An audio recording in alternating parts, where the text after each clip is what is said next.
Hello दोस्तों, स्वागत है हमारे कार्टून स्टोरीज चैनल में।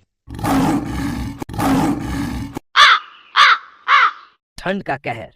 उत्तर भारत के एक छोटे से गांव में कड़ाके की ठंड पड़ रही थी। रात का समय था और पूरा गांव ठंडी हवाओं की चपेट में था। आकाश में बादल छाए हुए थे और हल्की बर्फबारी शुरू हो चुकी थी। लोग अपने अपने घरों में आग जलाकर बैठ गए थे, लेकिन गांव के बाहर एक बुजुर्ग महिला चंपा अकेली अपने फूस की झोपड़ी में ठंड से जूझ रही थी। चंपा के पास न ढंग के कपड़े थे, न आग जलाने का इंतजाम। उनके पति का कई साल पहले देहांत हो चुका था और बेटा शहर जाकर अपनी दुनिया में व्यस्त हो गया था। इस उम्र में वह किसी तरह गांव वालों के दिए खाने पर गुजारा कर रही थीं। उस रात ठंड ने अपनी सारी हदें पार कर दी थीं। चंपा कांपते हुए झोपड़ी के कोने में बैठी थी। उनका शरीर सुन्न पड़ रहा था और सांसें भारी हो रही थीं। लेकिन गांव के लोगों को इस बात का कोई अंदाजा नहीं था कि चंपा इस ठंड में अकेली जिंदगी और मौत की लड़ाई लड़ रही है। उधर गांव के बीच में सूरज नाम का एक युवक अपने घर के बाहर अलाव जलाकर बैठा था। उसने अपने दादाजी से बचपन में सुना था कि ठंड से बचाने के लिए थोड़ी सी आग किसी की जान बचा सकती है। सूरज को अचानक चंपा दादी का ख्याल आया। उसने सोचा, इस ठंड में उनके पास आग जलाने का कोई साधन नहीं होगा। सूरज जल्दी से अपने घर से एक कंबल, कुछ लकड़ियां और गर्म दूध लेकर चंपा दादी की झोपड़ी की ओर दौड़ पड़ा। जब वह वहां पहुंचा तो उसने देखा कि चंपा दादी ठंड से बेसुध हो रही थीं।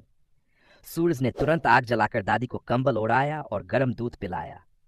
धीरे धीरे चंपा की हालत सुधरने लगी। तब सूरज ने दादी से पूछा, हम मकर संक्रांति का त्योहार क्यों मनाते हैं? चंपा दादी ने कहा, बहुत समय पहले की बात है बेटा। जब शनिदेव का जन्म माता छाया से हुआ था तो वह बिल्कुल काले रंग के उत्पन्न हुए थे।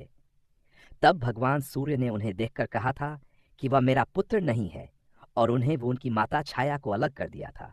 शनिदेव और उनकी माता जिस घर में रहते थे उसे कुंभ कहा जाता था।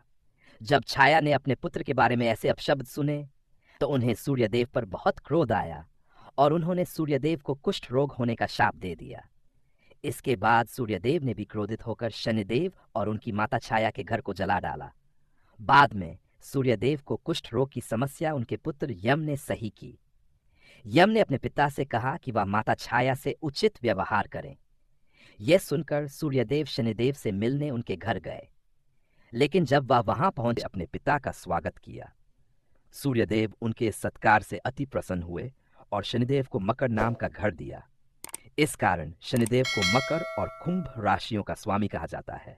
सूर्यदेव ने यह भी कहा कि जब वह मकर राशि में प्रवेश करेंगे तो उस दिन को धन धान्य और सुख समृद्धि से भरपूर किया जाएगा। यही कारण है कि हर साल मकर संक्रांति का त्योहार मनाया जाता है। सुबह होने पर चंपा दादी ने सूरज को धन्यवाद देते हुए कहा, बेटा, अगर तू वक्त पर नहीं आता तो शायद मैं ये रात नहीं देख पाती।